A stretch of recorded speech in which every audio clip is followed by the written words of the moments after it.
Hey everyone, welcome back to the channel. In today's video, I'm going to show you how to buy fractional shares of an ETF using the Questrade app.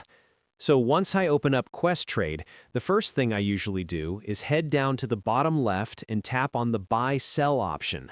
From there, I just search for an ETF I'm interested in. For example, something like SPY works well for this.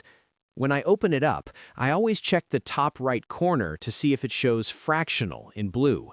That's how I know I can actually buy a portion of a share instead of needing the full price. After that, I tap on the buy button.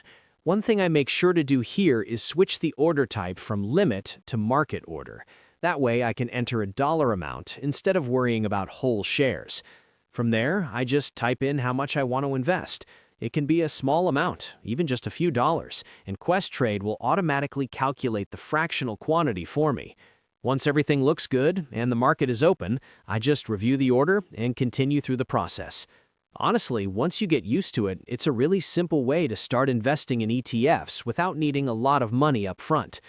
That's it for this one. Thanks for watching, and I'll see you in the next video.